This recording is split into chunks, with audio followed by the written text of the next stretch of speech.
Good evening. My name is Kalman Weiser, and I'm the Silber Family Professor of Modern Jewish Studies at York University and the Director of the university's Koschitzky Center for Jewish Studies. It's my great pleasure to welcome you to tonight's event, Greek Jewry, the Holocaust, and Public Reckoning Today. The Koschitzky Center offers a wide variety of academic, literary, and cultural events like this one throughout the year. Much of it is streamed live via Zoom and then made available on the center's homepage and on YouTube. So please sign up on our newsletter, sign up for our newsletter to learn about coming events. Now, today's subject is of great personal as well as scholarly interest to me. My own family originates in Yanina, Greece. My mother's family spoke Judeo-Greek and identified proudly as Jews and proudly as Greeks. The Jewish communities of Greece are some of the oldest in the Jewish diaspora and represent the longest continuous Jewish presence in Europe. Indeed, the connection between Greek and Jewish cultures is ancient.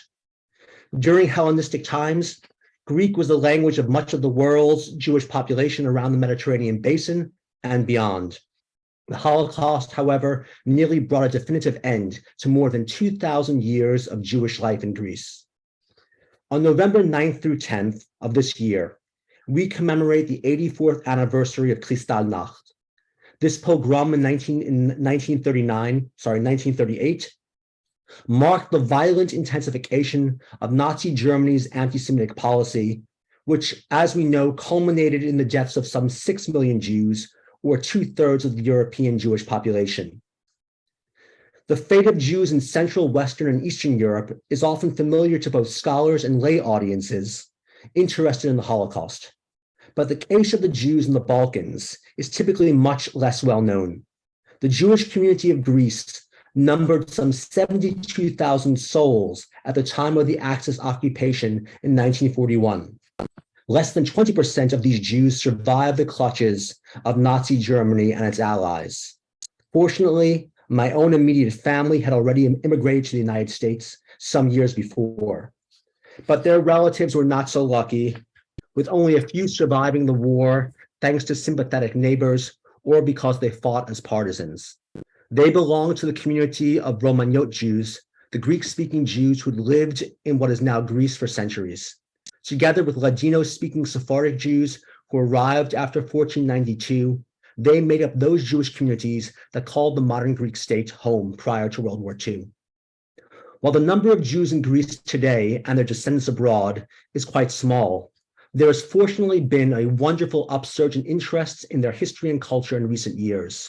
Tonight's speakers, Professor Sakis Gekas from York University and Professor Devin Naar from the University of Washington, illustrate this trend. We will hear from each speaker individually and then allow the speakers to engage each other a bit, together with me and my colleague, Professor David Kaufman, the Koschitzky Center's acting director while I'm on sabbatical this year. David will then begin with Q&A from the audience. So if you have any questions, please write them in the Q&A box on Zoom, and David will pose as many questions as time permits. Now, before commencing tonight's event, it's important that we recognize that many indigenous nations have long-standing relationships with the territories on which York University's campuses are located that precede the establishment of York University. York University acknowledges its presence on the traditional territory of many indigenous nations. The area known as Takaranto has been taken care of by the Anishinaabe Nation, the Haudenosaunee Confederacy, and the Huron-Wendat. It is now home to many First Nation, Inuit, and Métis communities. We acknowledge the current treaty holders, the Mississaugas of the Credit First Nation. This territory is subject of the Dish with One Spoon Wampum Belt Covenant, an agreement to peaceably share and care for the Great Lakes region. Now, without further ado, I'd like to introduce tonight's first speaker. Tonight's first speaker is my colleague in the History Department at York, Professor Sakis Gekas. He is an associate professor and the Hellenic Heritage Foundation Chair in Modern Greek History at York University. He works on British colonialism and state formation in Greece, the history of the Greek Revolution of 1821, and the history of Greeks in Canada. His publications include Veterans, the Fighters of the 1821 Revolution during the period of King Otto's state, which was published in Greek in 2022, and Xenocracy, State, Class, and Colonialism in the Ionian Islands, 1815 to 1864, which was also published in Greek in 2021. And I neglected to mention that the first book, of course, has also come out in English. The title of his talk is The Past and the Political Present in the Historiography of Jewish Communities in Greece. I'd like to welcome my colleague, Professor Gekas. Hello, everyone. Hope you can hear me. Thank you very much, Kalman and David, for the invitation. It's a great pleasure and honor to be invited to talk and in the company of great colleague such as Devin. It has been a very tricky thing to start a talk on the Holocaust Education Week. About the history of Greek Jewry, not least because it is not something I've worked on extensively. And that's why I would like to start about explaining a little bit the title, The Past and the Political Present of the Historiography of Jewish Communities in Greece. First of all, the historiography of Jews in Greece and of the history of Jews in Greece has evolved and has expanded enormously since the 1990s. It's telling, and this is going to be one of the sort of 3 points I'm going to make during the talk. The first being that this historiography has started from very few books and articles from a sort of society for the study of Greek Jews in Thessaloniki. And then it evolved into such a much more organized and institutionalized form that now includes a chair in Jewish studies in the Aristotle University of Thessaloniki. I grew up in the city of Veria, which is about 70 kilometers west of Thessaloniki, where one of the, as Kalman earlier mentioned, it is one of the cities where Jews lived in ancient Greece for more than 2,000 years. It's been one of the cities that saw its Jewish population eliminated, practically all but about 100 of them, in 40s, to the point that in 1970s already there was no active community. So I grew up in this city that had its own specific part of the old town, whatever is left of the old town, that was practically abandoned and deserted pretty much. It was something where you crossed by, but you didn't really hang out very much. Then in the 90s, around the time that historiography started changing as well, coincidentally or not, the politics of memory started changing as well. And that included renovating this part of the old town that was identified as the Jewish neighborhood, the Jewish district, and also that work included the remaking, the renovation, of the synagogue as well. All to the point that in the 2010s, at some point, the General State Archives moved to the house, also renovated, of the chief rabbi of the city. And this has been a telling of an enormous change in the city and also more broadly in the country, I would say, from the 1980s. So this is a situation, again, this is a small town in Veria where I grew up, and there was no mention at all of the city's Jewish past, of the neighborhoods, Jewish past. I went to a school which is right next to the shrine now for many years, where St. Paul is supposed to have preached, finding refuge, as he wrote in one of his letters, when when the Romans of Salonika chased him away. And he taught there, and there's a shrine now, and the school I went to is right next to the shrine of St. Paul, right next to an old mosque, which is not that old, it's from the 1870s, and within 3 to 5 minutes walking distance from the Jewish neighborhood. And no one ever really explained to us, what is the sort of this constellation of that city, what was the remnants of this constellation today. And this is very different to the situation that exists at the moment. The country has changed, of course, tremendously since the 1980s. In the 1990s, people started, for those who have no sort of immediate connection to Greece and changes in Greek society since the 90s, the country started seeing itself in a more diverse way. And that, of course, included rethinking about the country's past and the communities such as the Greek Jews. Now,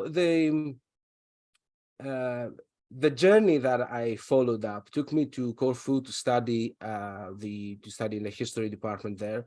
And of course, Corfu was home of an even larger Jewish community, not as old as that of Veria or Thessaloniki, but still very, very important and central in the city's history.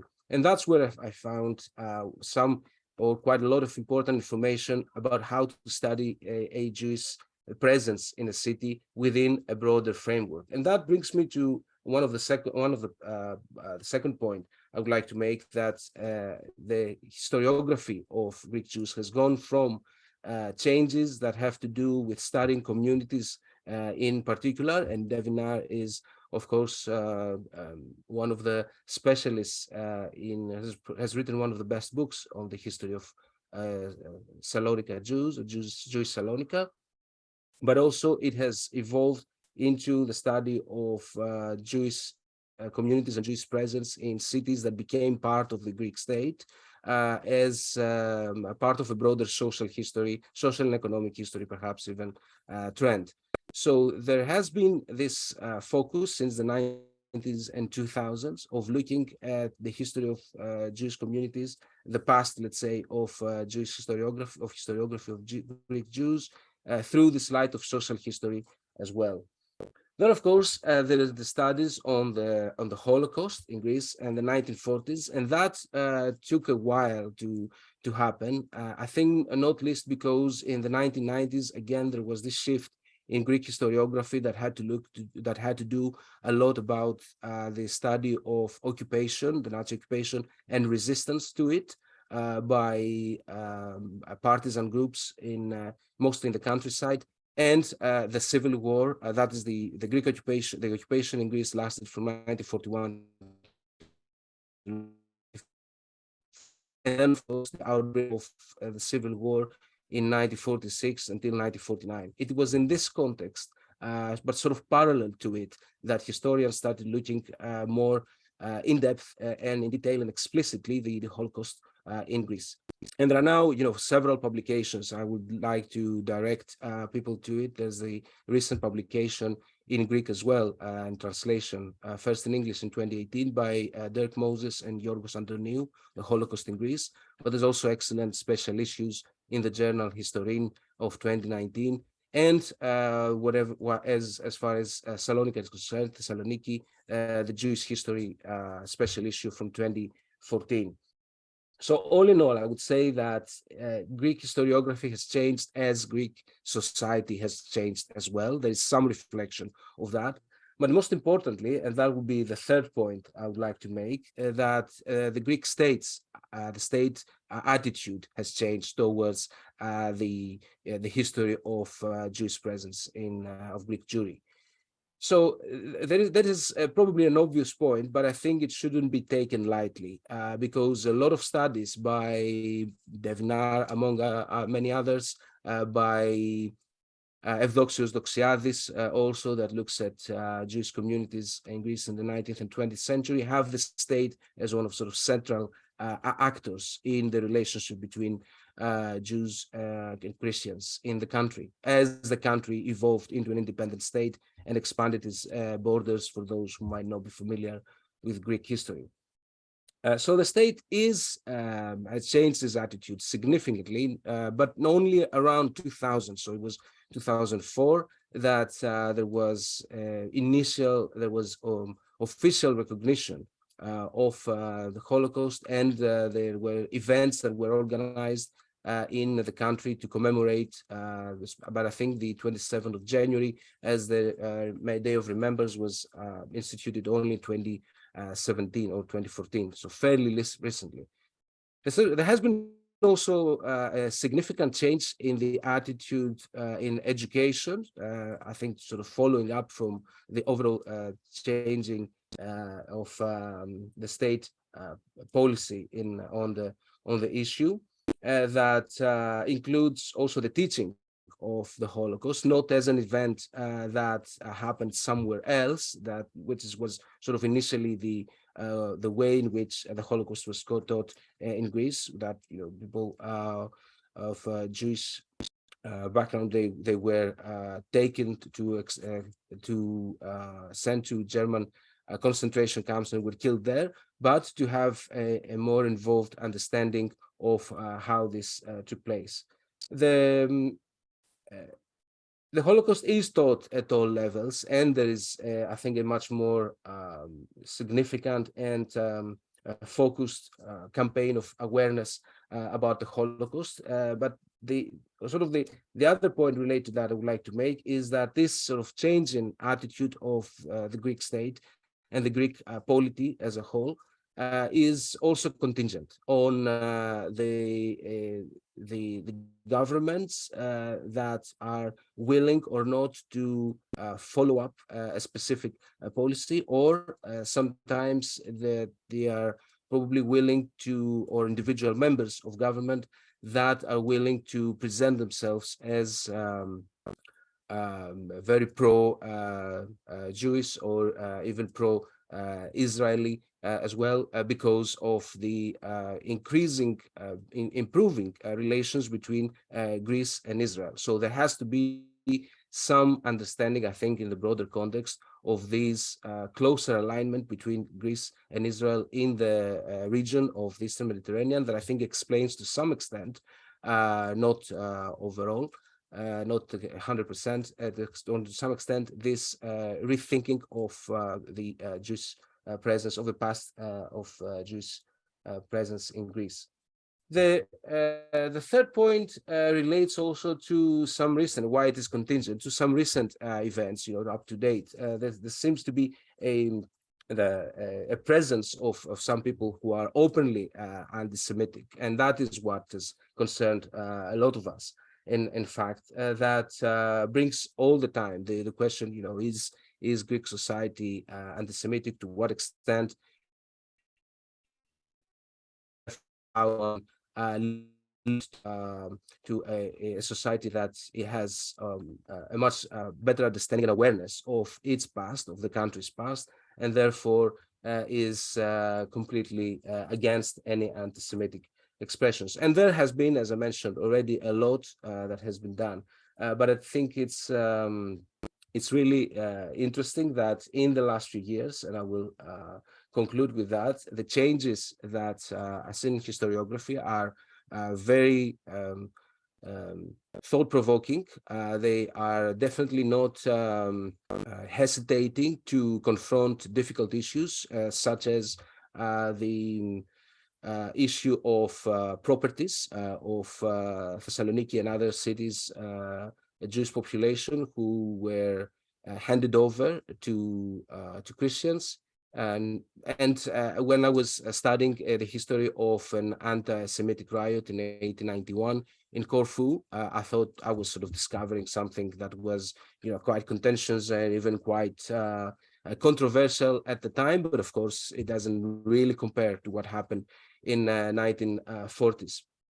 I haven't mentioned much about the events that led to the Holocaust in Greece. I think it's it's easy, at least speaking to this group. I think it's fairly easy to find out. Just want to remind people that the experience in this discussion about whether Greek society is anti-Semitic today, of course, it reflects or it follows from a discussion of what did people do in the 1940s during occupation. Did they collaborate? Did they keep silent? Did they rescue Jews in Greece, the Greek Jews? So there is this contentious, and I think it shouldn't surprise everyone that all three things happened, and at various degrees and in various ways in different cities. And I don't want to go into the details details. Thessaloniki is different from Athens, where Thessaloniki lost almost 50,000 Jews, almost 90%. Athens lost significantly fewer. Volos, many Jews from Volos were saved, many Jews from Zakynthos were saved. Hardly anyone was saved from Corfu, or no one from Chania in Crete. So this was an incredibly diverse and varied experience, as I think in most countries. But what I would like to note is that, as I said, when I started studying this sort of a case of an anti-Semitic riot in 1891, Corfu, there was hardly anything written back then about it, and now there are all these studies in Greek, but also in English, that about Thessaloniki, about other places in Greece that point to a much richer, much fuller, let's say, understanding of the country's Jewish past. And one note of sort of caution about this, what I've seen, and some people who are, Rika Benveniste also notes about this, that she has produced one of the best accounts called Luna, which is about the sort of a story of a Jewish, working class girl that lost her life in the Holocaust, is the danger, so to speak, of the sort of folklorization of the Jews, especially of the Sephardic past. But Devin will know probably a lot more about it. And by that I mean, there's a certain tendency, that is sort of, especially in places such as Corfu, that I can attest a little bit better, that I know a little bit more about. There is a sort of sense of, rediscovery of the city's Jewish neighborhood that is part of the tourist attraction that many sightseers have to see when they get off from the cruise boat. That this is sort of part of the itinerary in Jews. So, and that's, it is in many ways, it is expected. It is only to be expected. It's understandable, let's say. But I think there's a danger of that, of kind of, the actual conditions in which people lived, and the tensions and the conflicts that were there, not least among Jewish communities themselves. And that's the other sort of important thing to note, that while we have this understanding of communities and how people lived in the past, at the same time, the notion of the community itself, and that's why I should perhaps have put it in inverted commas in the title, this notion of community, sometimes I think Effie of the La makes this point, that it comes from a historiographical tradition of Greek history, broadly speaking, of other communities, sort of Greek communities in the Ottoman period. Therefore, we study the Jewish communities in Greece. And I think, as some historians have noted, this might be a little bit misguided. The notion of community, therefore, in the past might have been a little bit more, it might have been more fictional than actual, than what we think. And that's community with a small c, of course, not with a capital C. By which comment they mean that there has to be some full understanding of the social and economic conditions in which people lived, sort of beyond the sort of immediate religious ethnic community in which they belong. And sometimes these communities, these populations, we're talking about thousands of people, were also defined by notions such as class, gender, and other categories as well. I will stop here. Thank you very much for your attention. And again, thanks very much to Kalman and David for the invitation. And I look forward to the discussion. Okay, thank you very much, Sakis. We look forward to talking about this more, but for now, I'm going to introduce our next speaker. Our next speaker is Professor Devin Naar. He is the Isaac Al-Hadef Professor in Sephardic Studies and Associate Professor of Jewish Studies and History at the University of Washington in Seattle, where he directs the Sephardic Studies program and is an affiliate faculty member of the Hellenic Studies program. A former Fulbright scholar to Greece, his book, Jewish Salonika, Between the Ottoman Empire and Modern Greece, won a 2016 National Jewish Book Award and the 2017 Edmund Keeley Prize from the Modern Greek Studies Association. The title of his presentation is Jewish History and Memory in Salonika. Professor Naar, please join us. Thank you very much. Thank you, Kalman and Sakis. It's great to be with you. Thank you for your remarks. I think there will be some really great synergies between your remarks and mine. And David, I'll look forward to dialoguing with you as well. And also thanks to Jewry for setting this up, and to all of the colleagues at York. And it's great to see so many people here on the Zoom, some familiar names and also some many, many new ones. I'm going to go ahead and share my screen here, hopefully successfully. Okay, can you see that? Well, I hope so.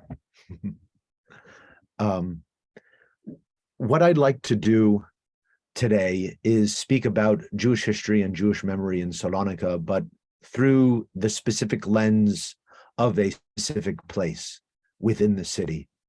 And I want to focus on the terrain that was once the Jewish cemetery of Salonika. Now, Kalman mentioned a family connection. Sakis also grew up near Salonika, from Greece, in Veria. My connection is that my grandfather was born in Salonika, and he and most of his family came to the States in the 1920s, with the exception of one brother who was in the States, returned to Greece, and then could not get a visa to come back due to immigration restriction, and he and his family wound up being deported to Auschwitz, where they were murdered. And so I heard about Salonika growing up, or Salonique as they often called it, and but it was a place of memory, and it was a place of imagination. It was a place that became real to me in a material sense when I first visited the city when I was about 21 years old. And when I went there as a Fulbright, I began to study at the University of Salonika, the Aristotle University of Salonika, which, as some of you, maybe many of you know, was built on the site of the Jewish cemetery of Salonika. And it was a very disconcerting experience for me to be taking classes at the Aristotle University of Salonika, recognizing that my own forebears had been buried beneath the campus terrain for 400 years or more. I don't know, like 15 generations. And at that time, there was no acknowledgement of that, almost no memory of that. This is now 18 years ago or so. And I remember speaking with the other students, the local students, the Greek students, about whether they knew whether there were Jews living in the city, and maybe many of them didn't, whether they knew that the university was built on top of the Jewish cemetery, and I didn't meet anybody, any student who knew that. And I was really surprised, and I found it very disconcerting. It was very emotional also. And it provoked me to do something that I had never done before, and which I'll share with you now, like 18 years later, which I've never shared before. But it provoked me to compose the first poem I ever wrote in Judeo-Spanish. And it's called Nuestro Terreno. Cuando vengo a pie por el terreno de la universidad, con cada paso penso, ¿quién reposaba aquí? Izquierda, y aquí, diestra. ¿Cuál miembro de mi familia? Mi bisnono, mi bisnona, siendo los sonidos de sus huesos rompiendo en las manos maldichas de los alemanes, o mejor, los griegos. Si los alemanes arrebataron nuestra gente, los griegos borraron sus memorias. En este terreno había mucha zar, había mucha monarquía. Agora, ainda, non hay paz. And I'll give you a free translation, which is awkward to translate your own stuff, and I've never done this before. Our terrain. When I pass on foot through the campus of the university, I think with each step, who used to lie here? Left. Who used to lie here? Right. Which member of my family?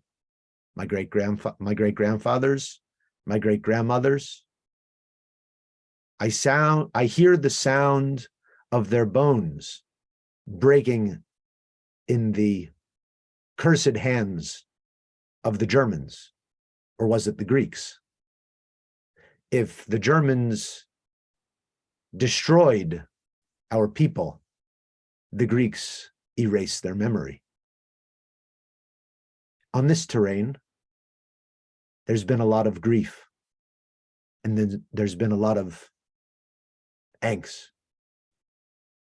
Now, still, there is not peace.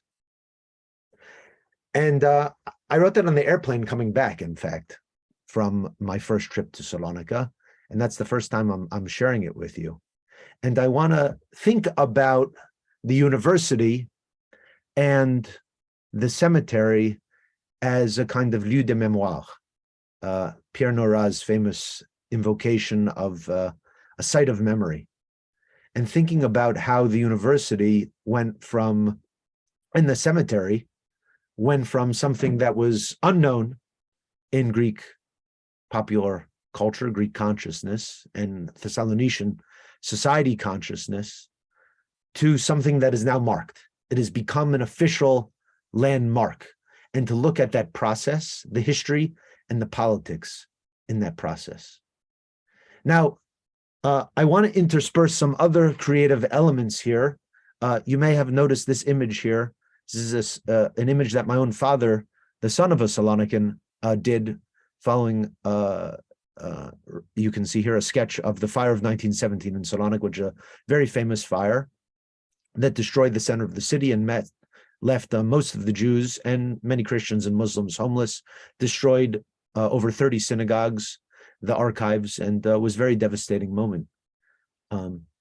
This is the study for the image that my father later created here, sort of a reimagining of the fire in 1917. And the fire is really a formative turning point in the history of the city, in general, in the history of the city's Jews, and in the fate of the cemetery.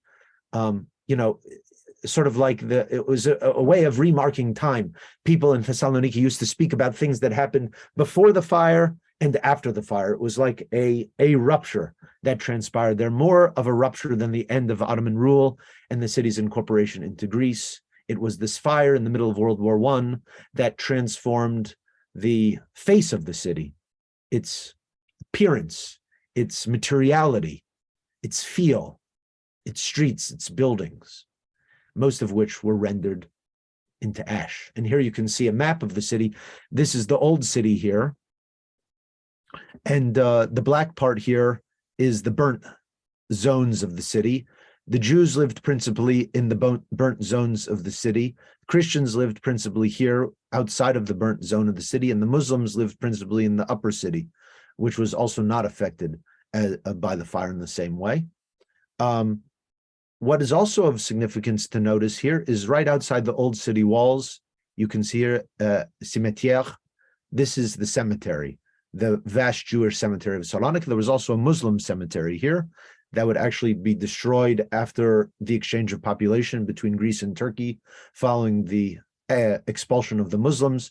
The municipality destroyed the Muslim cemetery, and it's the fairground today in Thessaloniki for people who are familiar with the urban layout of the city. There was also a Dunme cemetery, a small cemetery of the descendants of Jewish converts to Muslims that would remain for some time longer.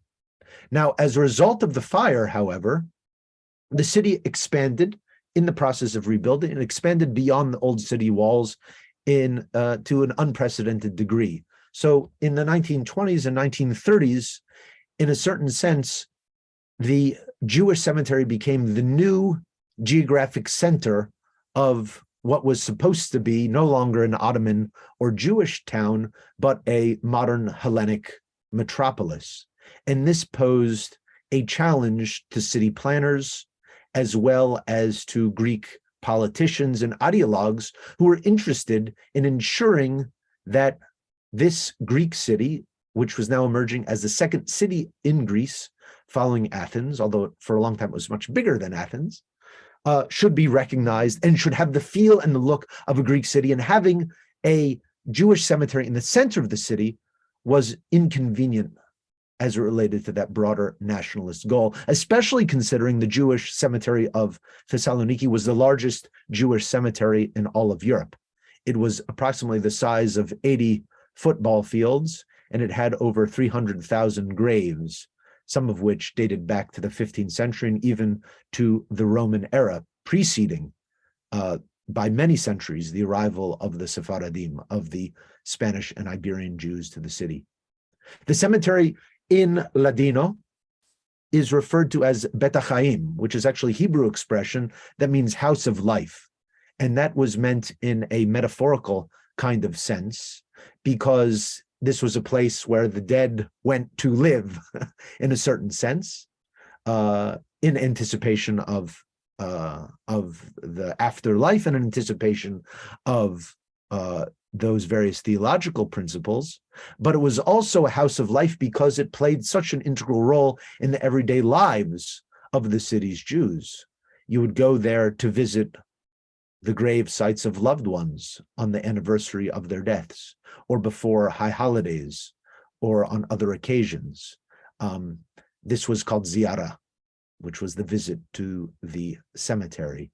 And you might be led by honaji, a caller, a lower-ranking kind of rabbi or chazan who was familiar with the layout of the land and could show you to the graves of your loved ones, because it was kind of a labyrinthine, extensive array of tombstones over the centuries, some very, very close to each other. And he might help you or recite on your behalf memorial prayers. You might go there to the cemetery to take some dirt from the grave of a sage and bring it back to you and use it for protective purposes. It became a site where kids used to hang out and play.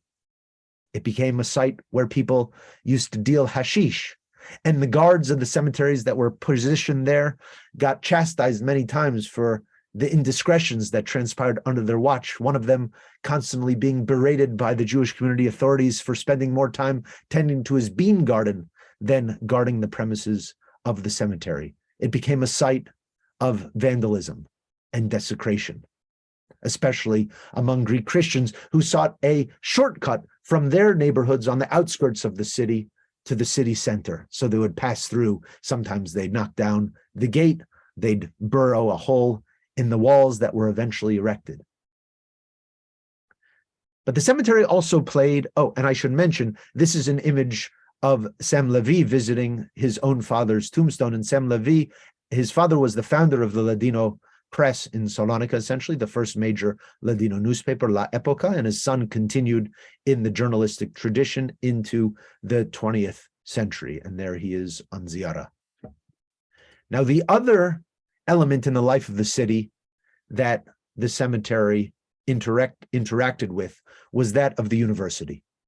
The original university building, the old philosophy building of the University of Salonika, which I showed you earlier, was initially positioned right outside and overlooking the Jewish cemetery. And here you can see it at play here. And what transpired during the interwar years, and I speak at length about this in my book, were political contestations between the Jewish community authorities, the city planners, the Chamber of Commerce, the leadership of the university, the municipality, over the fate of the land of the Jewish cemetery.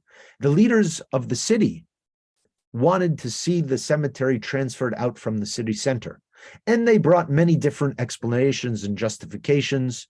It's not good to have dead people buried in the center of your city, so they brought hygienic reasons. They brought reasons related to urban modernization. We need to turn this into a park. We need to expand the university. We need to create housing, especially for the prosfiges, for the refugees that have come from Asia Minor after the exchange of populations. Many different reasons were given.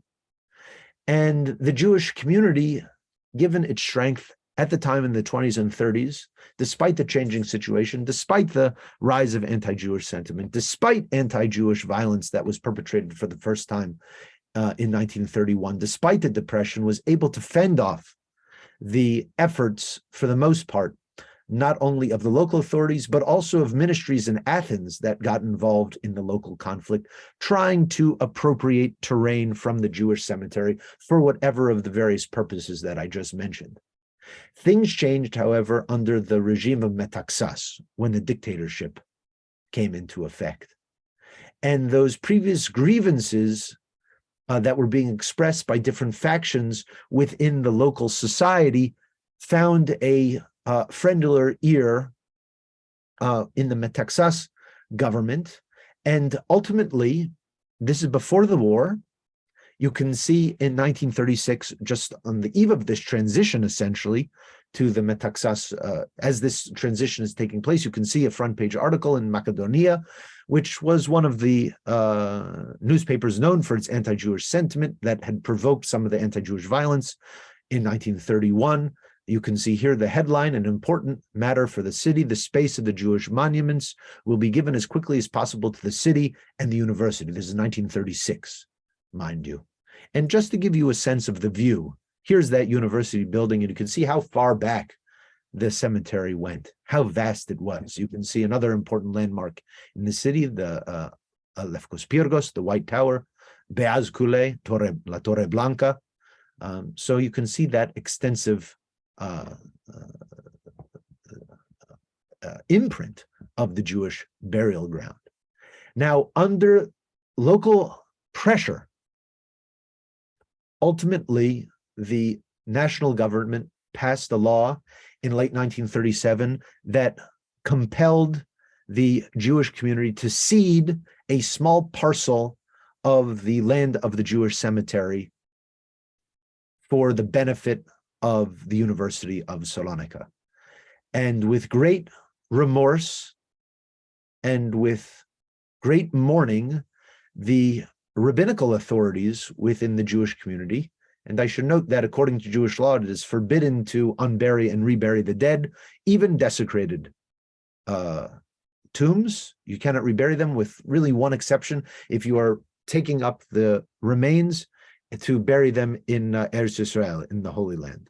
But otherwise, it was forbidden to unbury the dead, which is completely opposite from Orthodox Christian custom, according to which it's very common to unbury the dead and to reuse the same family burial plots over the generations. So you have a clash of culture and religious principles that led some authorities within the Greek Christian community, including professors at the university, to accuse the leaders of the Jewish community of superstition, of preventing the advancement of Hellenic civilization, and of being anti-Greek by their insistence on not violating their own religious principles and giving up the land to make way for the university. So they had to be coerced to do so. And they arranged for about 1,000 remains to be unburied and reburied in another section of the Jewish cemetery in 1938. And this, you can see it represented here in La Acción, one of the Judeo-Spanish speaking newspapers. And the chief rabbi at the time, who was Rabbi Koretz, who would eventually become very controversial for his role during the war, he fought against the expropriation of the Jewish cemetery. And he writes in the minutes of the Council of the Jewish community when they're debating what to do. And some members of the Jewish community said, we should concede. We should show that we are pro-Greek, that we are willing to advance the needs of Hellenic civilization. But the rabbinic authorities were more intransigent, and they wanted to respect and protect Jewish rabbinic law. And moreover, as Kort said, he did not believe that the Hellenic authorities would have the courage to unbury the dead among the Jewish community. He just couldn't fathom it, because he imagined Greece as a liberal and tolerant country. In its foundations, he drew on the discourses related to ancient Athens and Hellenism and all this kind of stuff, Enlightenment discourses. And so he had faith in the Greek state and the Greek government. In this moment, that faith was tested.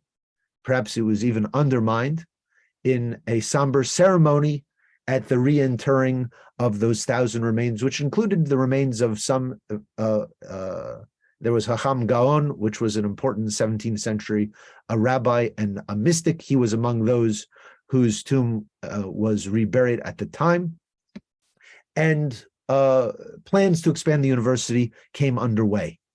Now, these things, all of these processes would be disrupted and upended as a result of the Second World War, and first the Italian invasion, and then the eventual Greek occupation in 1941, April of 1941. And I'm not going to go through all of the details there, but I want to focus just on the question of the cemetery, because it is within this context that representatives of the local Greek Christian population, we're talking about the Chamber of Commerce and the municipality and the university in particular, go to the German occupation authorities requesting that, as a favor and as a way to advance the German desire to suppress and oppress the Jewish population in the city, that the local Greek authorities be granted permission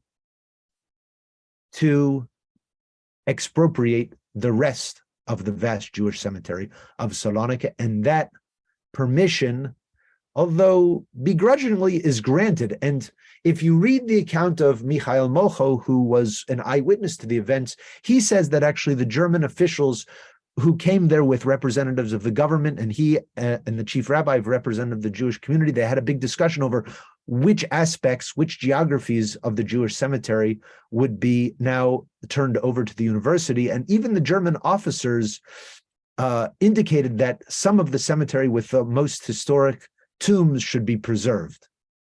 But according to Molcho, that was not the case. And the entire expanse of the cemetery was destroyed, paid for on the dime of the municipality in the winter of 1942 and 1943. And here you can see the cemetery in rubble. And here you can see my father's reimagining of that act of destruction.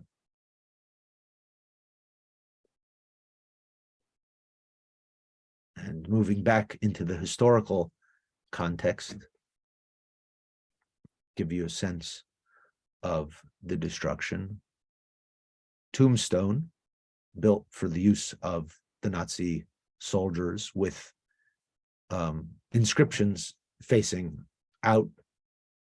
Tombstones became plentiful building material in the city, and much of the city that was still needing to be rebuilt as a result of the fire of 1917, private individuals, organizations, churches, the city had recourse to the marbles from the Jewish cemetery to refashion the city into a modern Greek metropolis. And there's a certain irony there, of course, that a modern Greek metropolis would be rebuilt in part with marble hauled from the Jewish cemetery. You can see here tombstones piled up in the church of the patron saint of the city, St. Demetrius Church. You can still see some of those tombstones in the courtyard, in the backyard. These were used to build the courtyard. You can go into the crypt and you can see even some tombstones with inscriptions. The tombstones were used to line latrines and pave roads, to make the courtyard of the Theater of Northern Greece, the cafeteria floor of the yacht club of Thessaloniki, et cetera, and to create and build in part the expanded university campus. And here you can see some tombstones that were built used as stairs on campus.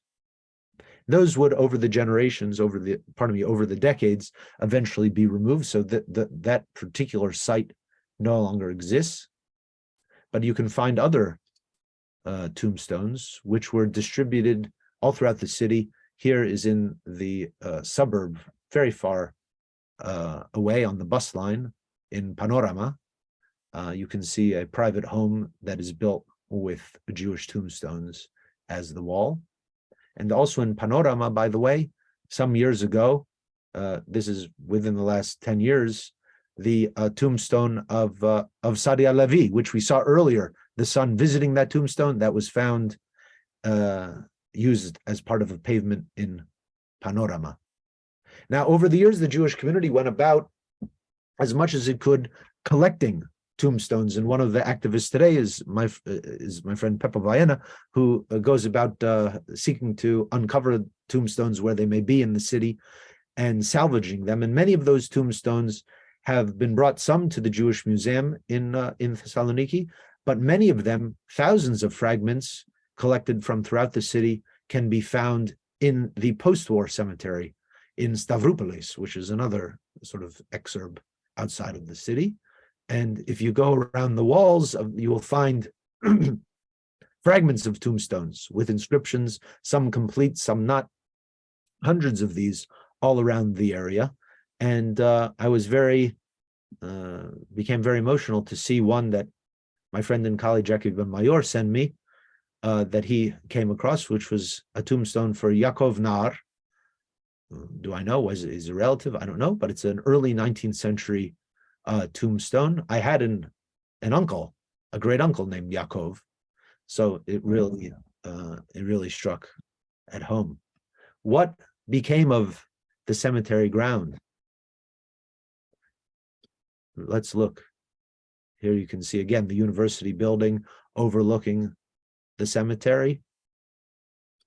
Here you can see there's rubble cleared away largely. And here you can see that same site, essentially contemporary times. I took this picture, I don't know, 10 years ago. It's only been in the 21st century, as a result of the processes that Sakis mentioned, since the 90s, the opening up of discussion about Jewish life in Greece, the scholarship, the pioneering scholarship of Rika Benveniste, of Rena Molcho and others, the work at the university, the establishment of the chair, the work of the previous mayor, Boutaris, that there has been an effort to acknowledge and commemorate various sites in the city that have Jewish historical significance, including the cemetery. And eventually, after 70 years, a monument was unveiled in the university campus. You have to sort of look for it. It's like not at when you enter, it doesn't say like this site used to be the Jewish cemetery, but you can go in the middle of the campus and you can see this monument here with inscriptions, the text rendered in Greek, in French, in Judeo-Spanish, in Hebrew, and in English.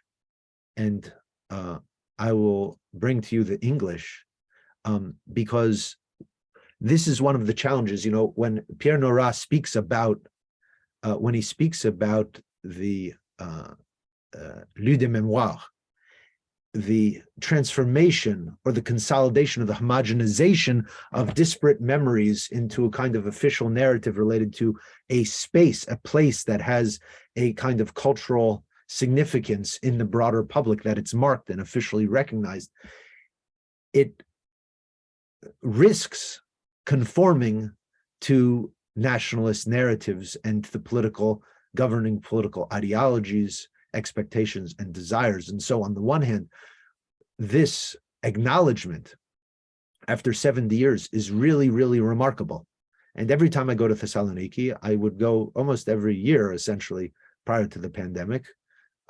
Whenever I go, and certainly since 2014, I'm sure to make a visit there, of course, to the campus, to reflect on the dozen or more generations of my forebears that were once buried there, but to think about the change that is capable in a society, the ability to begin to come to terms with the past, but also the limits of that ability to confront the past, and to do so in a candid, honest way, because it can be so uncomfortable.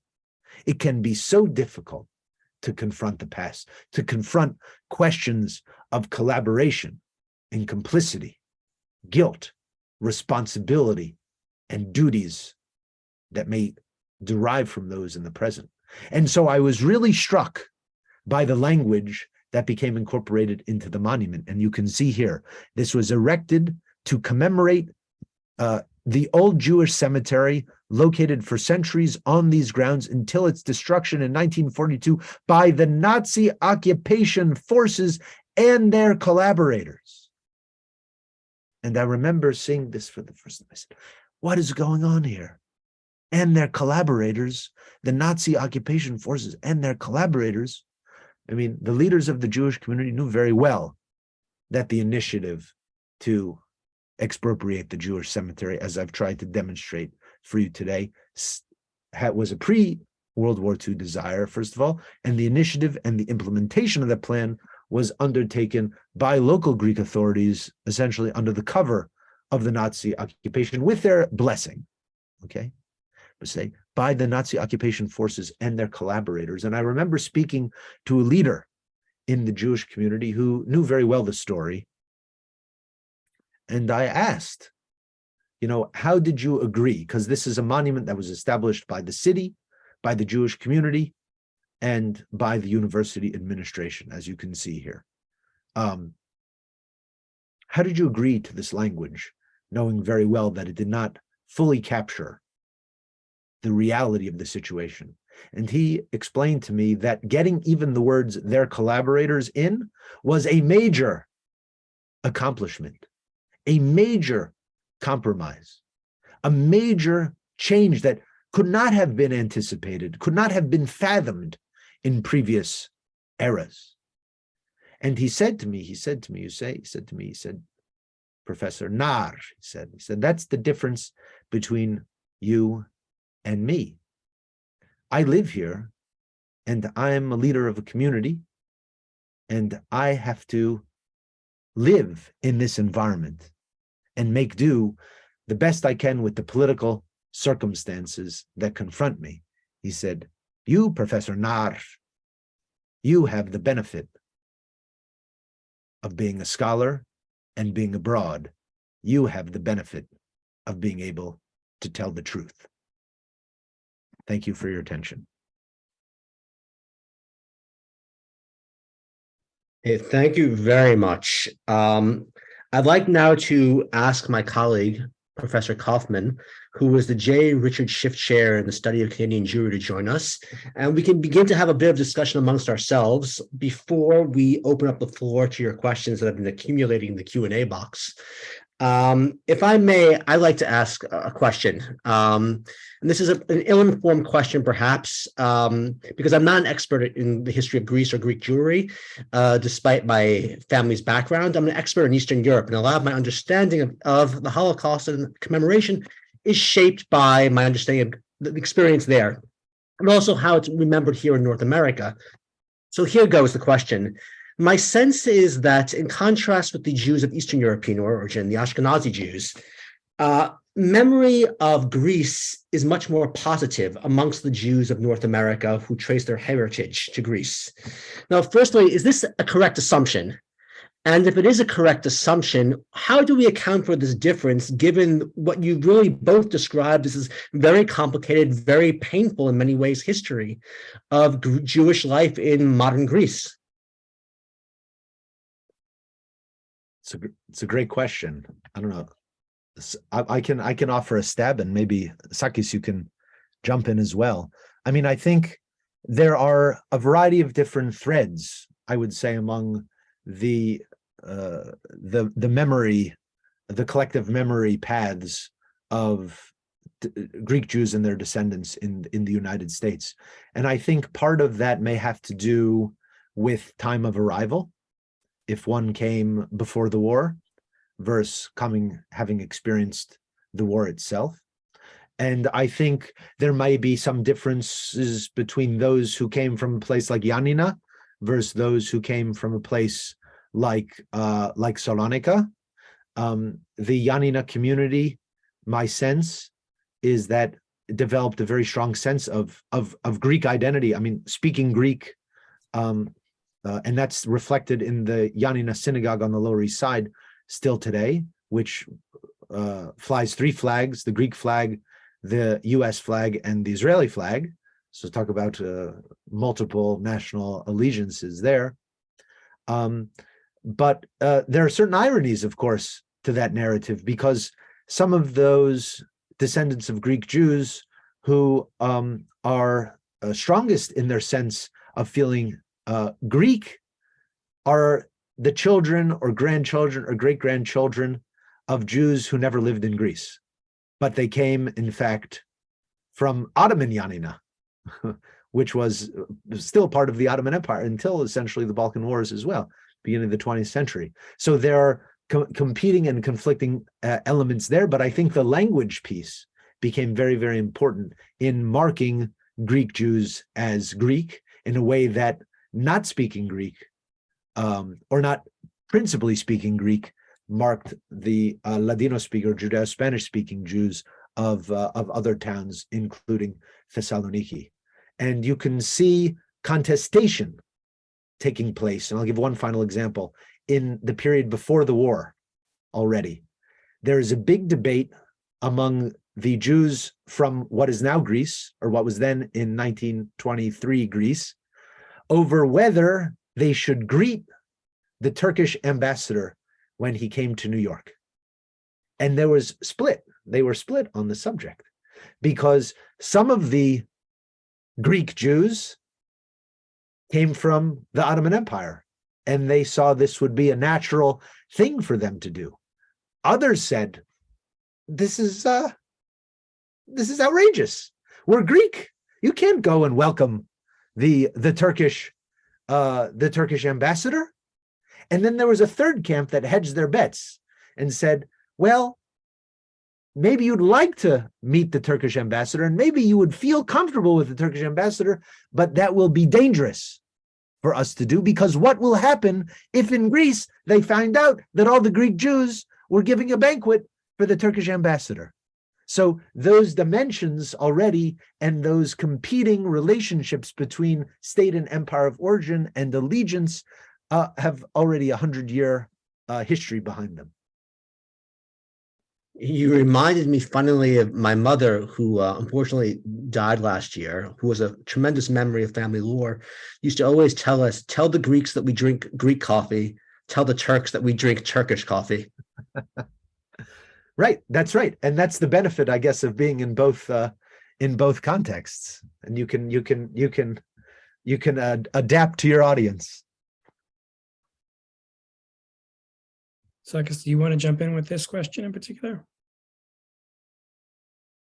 Yeah, sure. I can speak of about the Jewish communities in North America. I would just say that, as I mentioned earlier, there is a dimension of the politics of this that may have shaped the attitude that is sort of fairly positive, as Kalman mentioned earlier.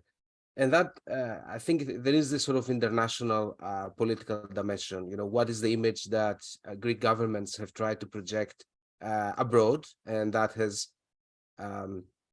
incited them to change some of the policies that I talked about earlier, and that has repercussions. And then there is the sometimes the pressure of Jewish American associations in Greece for Greece to do more to commemorate and acknowledge its Jewish past. But then there is the local politics as well that are so important, right? Devin mentioned earlier the role of Boutaris. You know, Giannis Boutaris was a mayor in Thessaloniki for 8 years, and he changed the attitude of people in the city, in the country, as well as the image of the city towards its Jewish past enormously. And I think that had a role. And around the same time, something else happened that may have or may not have to do with the image of Thessaloniki in particular in the sort of international press. I think it was in 2005 when Salonika City of Ghosts came out by Mark Mazauer. It must have been 2005 or 6. That Devin will 4 or 5, remember. I think. Yeah. 4 or 5, yeah. And I think, you know, it was the first time I remember reading it, and I thought, oh, this is a great book, you know, that's at last, you know, book about Salonika. But then all these reviews started coming out from The Economist and from the New York Times and from The Guardian, that suddenly Thessaloniki was a place to visit also, or perhaps because of its Jewish past. And I think, oh, there's something else going on here, that's something that is beyond, the city's history. So there are these sort of interrelated factors, I think, that have played a role to this, as you mentioned, sort of the positive image that especially people in North America have. But I think broadly about specifically Thessaloniki, but perhaps about the presence of Greek Jews. I think Thessaloniki, to sort of conclude on that question, I think Thessaloniki is a great contrast because for so many decades after the Holocaust, the city and its authorities were dead silent about its past. And I think that's because the city was, and perhaps still is, I don't know, inherently a very conservative city, and because there was so much guilt, especially in Thessaloniki, that you couldn't really, dig in with this without, uncovering what Devin mentioned earlier, very uncomfortable truths. Well, Sakis and Devin, thank you both so much for these really amazing short lectures. There are about 130 people that are probably from many different countries that are in the webinar with us, and they're all clapping. They all clapped after your talks, and we couldn't hear them. I'm mindful of time. We have till 8:30 here in Eastern Standard Time, so about 20 minutes. What I thought we would do is just give you both an opportunity to ask a question or make a comment to one another about your talks if you have a question or a comment. And then I'm going to try to get through as many of the questions in the Q&A as possible. And I'll ask that just one of you, just the first speaker, speak to each question so that we can try to get through as many as possible, unless the other one of you really has to say something on account of what the first said. But first, maybe an opportunity for Devin or Sakis for both of you to speak to one another's presentation tonight. Well, I have a question for Sakis, which is, one of the, I'd like to know your take on sort of the question about Thessaloniki as an exception.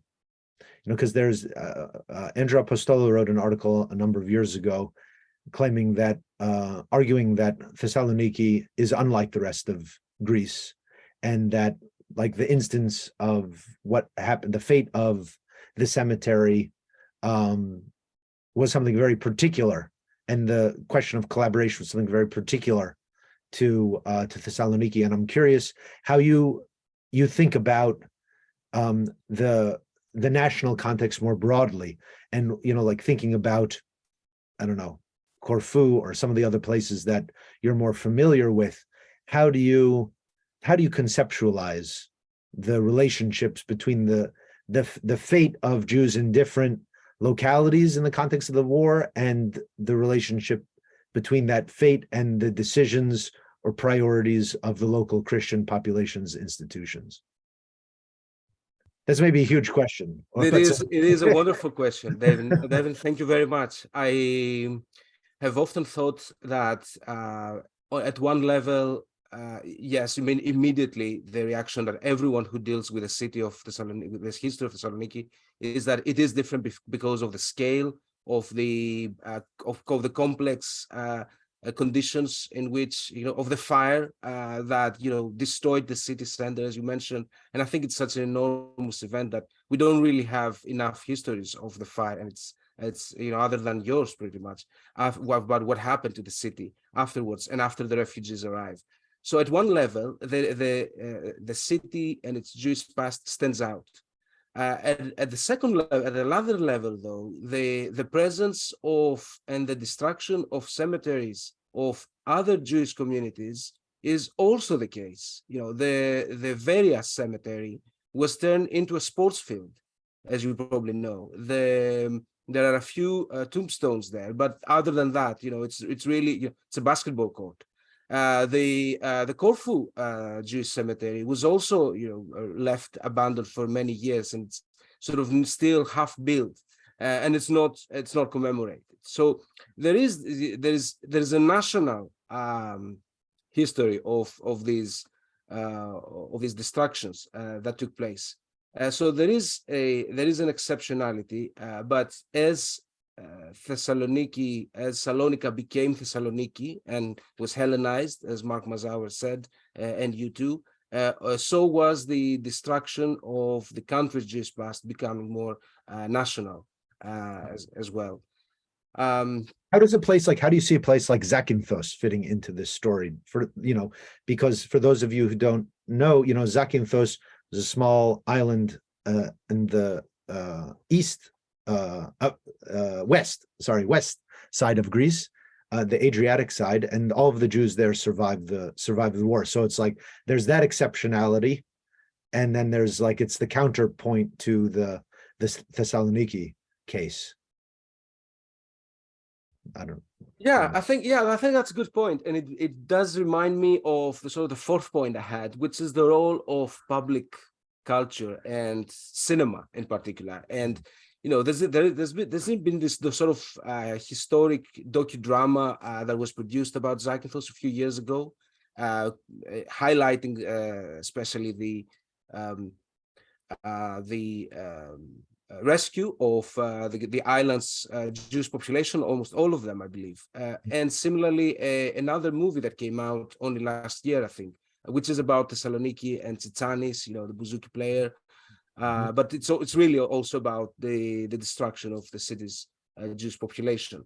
So, film and sort of popular culture in that respect plays a role. And Zakynthos is an exception. But then again, as I said earlier in the talk, there are many diverse experiences of how the country's Jewish population was destroyed. So, the Jews of Zakynthos were rescued. Those of Chania were all, died when the boat they were taken from the island was sunk.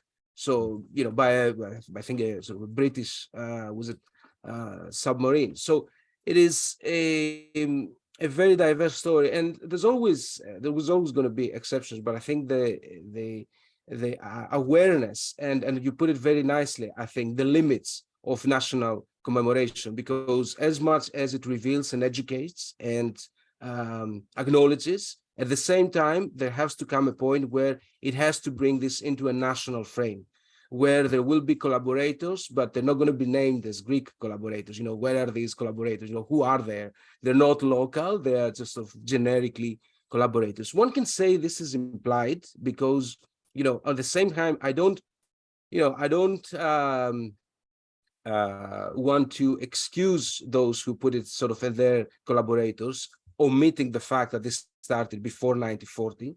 But I think it's probably a sign also of maturity that the Greek society at the moment, and those who study, at least those you would think, are very aware of the collaborationist groups. There were several of them that participated in the cities and the country's destruction of the Jewish population, as well as collaborated with Nazis on many other things, and benefiting from that.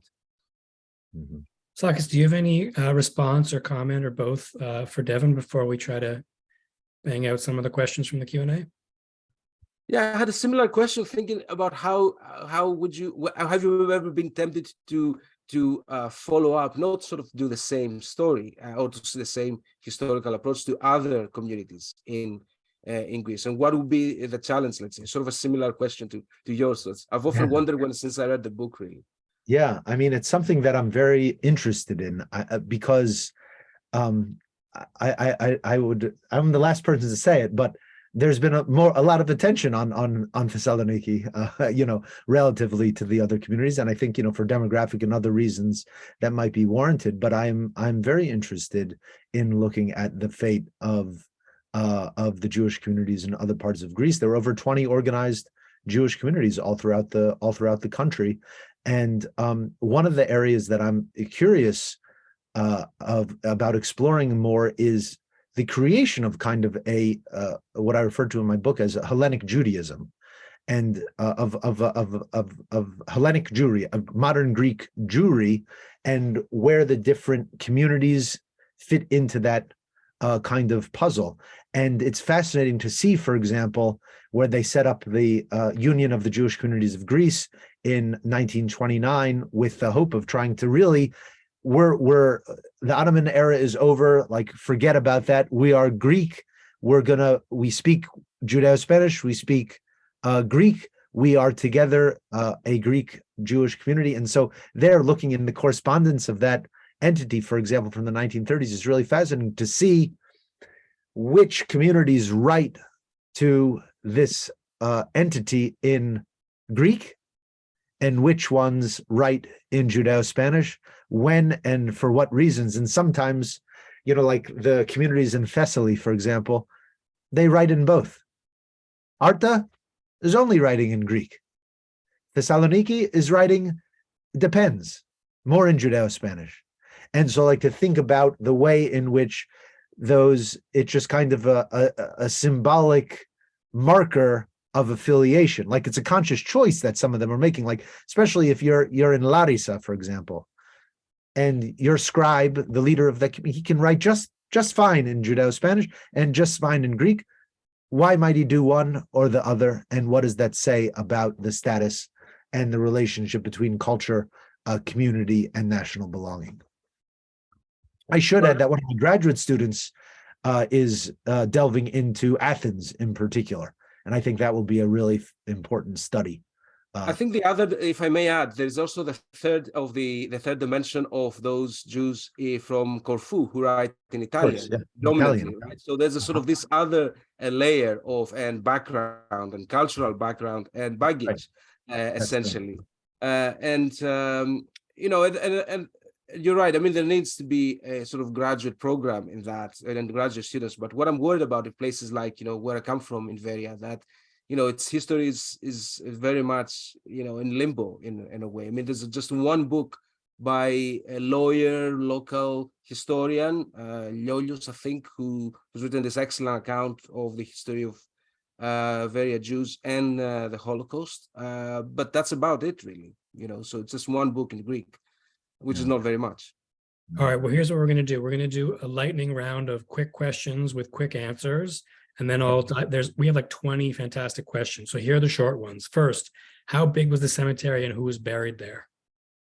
The cemetery, I don't remember the specific, they measured it in hectares, but and dunams, and there are a lot of different ways that they measured it. But I like to say that it was about the size of 80 football fields, so it's quite large, several 100,000 square meters, and depending on who's counting and how you count, anywhere between 350 to 500,000 graves of Jews in the city, with tombstones, interestingly enough, reflecting all the different cultural layers of Jewish settlement in the city. So there's stuff in ancient Greek, there are inscriptions in ancient Greek and in Latin.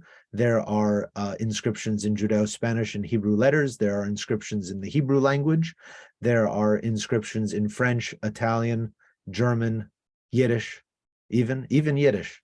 So a wide range that reflected all the different threads of Jewish settlement that found their way to the city. It's quite incredible. One of our guests was a student in Greece about 50 years ago, went to a small temple in Crete with a professor who was Jewish. She wants to know if there's still a temple in Crete, if there's any active Jewish population there. It must be a reference to Stavroulakis, I suppose. He's passed away, but yeah, there is still a synagogue in Hanya. It's a very old synagogue. It was the victim of an arson attack a number of years ago. I was there, and you could still smell. I was there shortly after. It still smelled like fire. I mean, they've rebuilt it and refurbished it. And I don't think they have like a standing active community, but they get tourists together there and sort of ad hoc create a semblance of Jewish community life. It's a beautiful place to visit.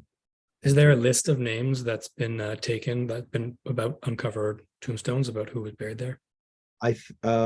Well, there were a couple of studies that were done in the 1930s by a few scholars, Michael Molcho, who I mentioned, Isaac Emmanuel, and another guy, Baruch Ben Yaakov, who wrote down inscriptions. So we have in their published books, like here, like here's one of them. Bet Almin Shel Yodei Saloniki, they're all in Hebrew. And and you have combined a few thousand inscriptions that have been preserved from the cemetery. In Stavropolis, in the new cemetery, Jackie Ben-Mayor, whom I mentioned, has gone and made a catalog of the hundreds, maybe even thousands of fragments. So, and there are also, by the way, in the Stavropolis cemetery, there are a number of pre-war tombs that were successfully transferred there intact. In other words, at the time of the destruction of the cemetery, some mostly wealthier families were able to commission workers to exhume the remains and transfer them in whole to the new burial plot outside the city. So you have that. The only pre-war Jewish tombstones that I know that are standing in the vicinity of Thessaloniki are in the Allied military cemetery, which there were a few Jews who were killed there as part of the French forces that were stationed there during World War I. But there are no pre-war tombstones standing in Thessaloniki itself of Salonician Jews. One last records-related question. Maybe lots of historians or other people like that in our crowd tonight. Someone wants to know if you think that the municipality of Salonika would have records of the people who lived there before the war. The municipality has it's in the Lexiarchio. How do you translate that? Lexiarchio is like the registry. Yeah, the registry. They have the municipal registry, which goes from 1914, so a year after the city was incorporated in Greece. They have birth, marriage, and death records. So you can go there and you can find, I found my grandfather's birth registration there from 1917 and some other relatives and things like that. Very interesting information, all in Greek. Sometimes women were not registered. It was important for men to be registered for military service. Sometimes women were not registered. The Jewish community archives of Thessaloniki, which were rebuilt after the fire of 1917, some of that material, which was also all confiscated by the Nazis and dispersed around the world, some of that material still exists, and there are similar kinds of metrical records. That's all written in Judeo-Spanish, handwritten in Hebrew script. So you can write to me and I can give you some further tips if you'd like. We've got more challenging questions, which we'll try to do quickly. I'm mindful that we only have 3 minutes according to our original schedule. I'm going to say let's extend it by 5 minutes for whoever wants. Anyone in the webinar, who has to leave, of course, feel free to leave when you want. But let's stay an extra 5 minutes, and we'll try to get to a couple of more. What was the attitude of Romaniote community during the Greek War of Independence?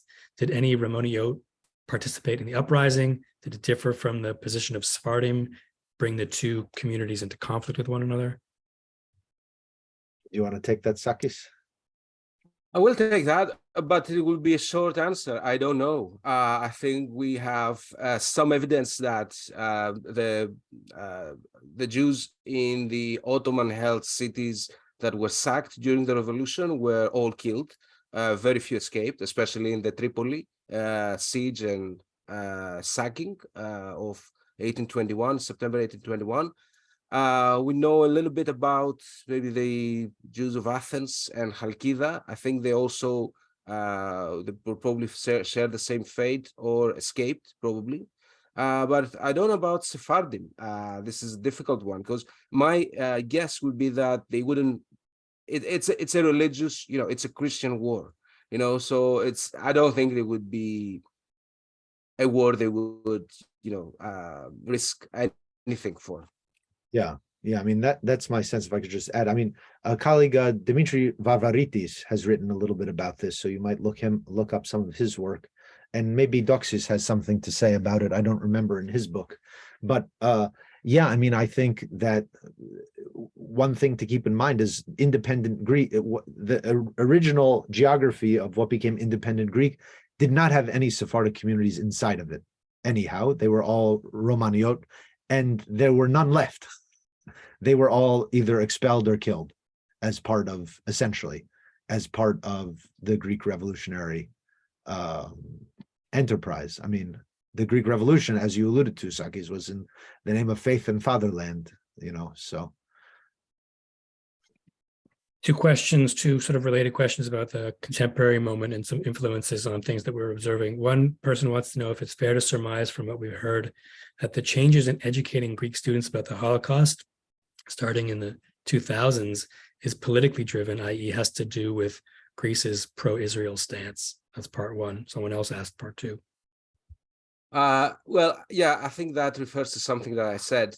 No, I didn't mean that. I meant that the attitude of some Greek politicians of late have to do with their former political selves.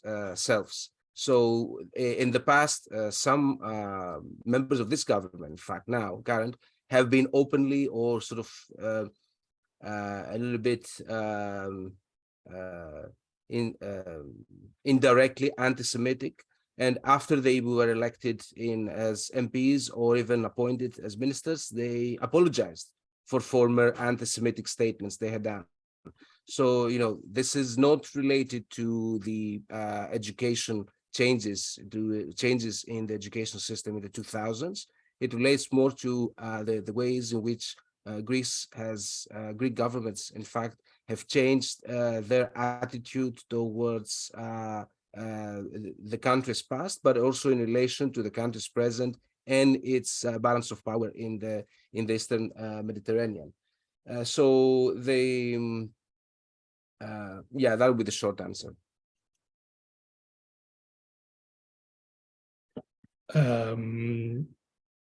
Okay, God, there's so many, and they keep coming in. This is fantastic.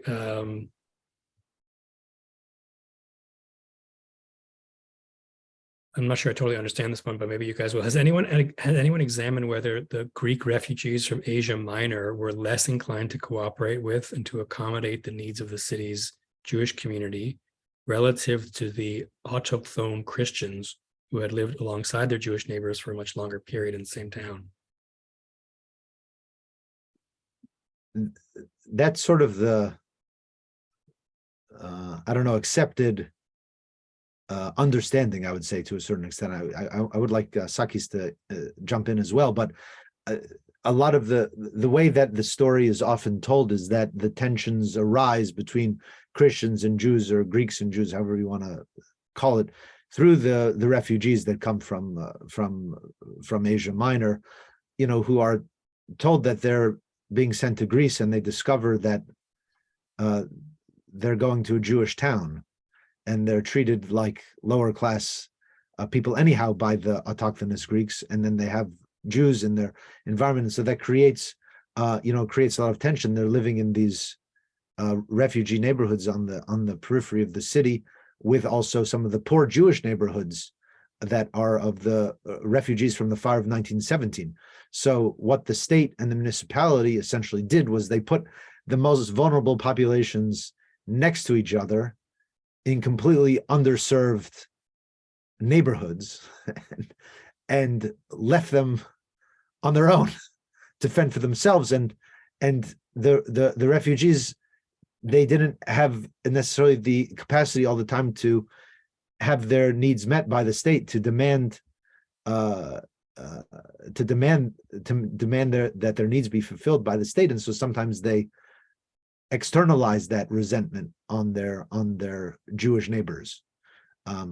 So that's my sense. I mean, there was a memoir by Asher Moises, who was a well-known leader in the Jewish community of Thessaloniki, was from Thessaly, and he talks about how he saw the anti-Jewish sentiments coming into Thessaloniki came with Prof as sort of, he says, sort of like the one guy, the editor of Macedonia, Fardis, was from a part of the Ottoman Empire that had been part of Russia at a certain point, Kars, I think it was. And so he attributes, it says he picked up the Eastern European anti-Semitism that's not part of the Greek culture. He brought it and he poisoned sort of the local landscape with it. Oh, and now that I see that his grandson maybe asked the question. So, okay. One quick question for you, Devin. What the title of the red book that you displayed by Michael Molho? Yeah. And then we'll do one more. Bet Almin Shel Yehudei Saloniki. If you write me, I can send it to you. And then there's another one right here by Isaac Emmanuel Masevot Saloniki, the tombstones of Salonika. So we have one more question, with apologies to those whose questions we couldn't answer, but you can Google Professor Sakis and Professor Naar and see if you can write to them, or you can write to me and I can pass on their questions to you. The last one is someone who says that Greeks in my hometown of Thessaloniki are slowly acknowledging the troubled past of the city. However, we're surely very far from reconciliation with the past. My question is whether reconciliation can be truly achieved when we emphasize such traumatizing events as the distraction of the Jewish cemetery. One of my concerns when studying their flourishing Jewish community in the city was that I only get to study them not because of the 400 years of peaceful life there, but because of the Holocaust. And I thought this was a difficult but good question to end with. Maybe you'll both have a comment, and then we'll bid everyone a good night. Can I go first? Because I think Devin should end this because it's really for him. But this is from one of our graduate students, Alexander Balassis, who I want to thank also for some research assistance for preparing the talk. And I think, Devin will answer about Thessaloniki and its past, and about whether really, how should we approach this. But I think one of the points that I would take from Alexander's question is that, and what's also for me important, is to study the history of Corfu Jews and Zante a little bit, Zakynthos, but especially the history of Jews in Corfu, not because of the Holocaust, not because of the complete almost eradication of their presence in the city. But then again, of course, one of the ways I got to know about this was when I went there as a first-year student in the 90s, and the person we meet who's sort of managing at a very old age at the time, the hotel where we get to stay as sort of accommodation that the university pays for, is a concentration camp survivor, Yolanda Sousis, who owned with her family the hotel. And you get to, in a very direct way, you get to know about, the city's, Jewish past and her past. So, but then of course, there's so much more. And actually the Jewish Museum, someone mentioned about the Jewish Museum in Athens. And they actually make this point very clear that this is not a Holocaust museum. This is about the history of Jews in Greece from ancient times to the present. And to conclude on a sort of final point about sort of museum and public history of Greek Jews and the Holocaust, while the Jewish Museum is excellent in Thessaloniki, is really worth visiting. It's interesting that for some years now, I think with the initiative of Boutaris, but Greek governments have followed up, there is a museum of the Holocaust in Thessaloniki that is being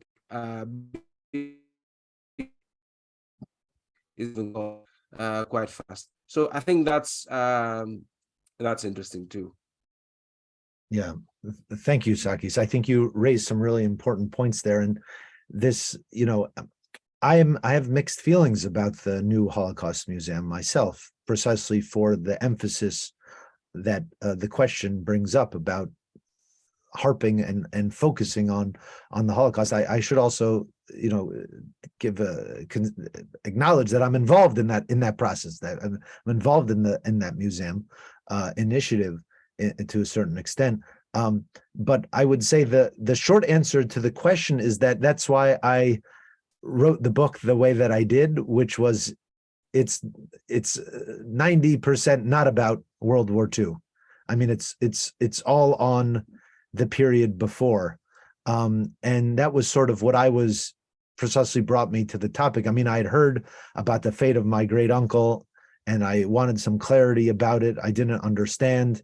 It was not well reflected in the scholarship that was available. And I would go to people to say, what, Jews from Greece, they died in the Holocaust? I said, yeah, they did. And I was really, that exploration really wanted me to understand a little bit more about the world that my great uncle inhabited and his family in Salonika. Like, and it's very fascinating. There were counter narratives that immediately emerge.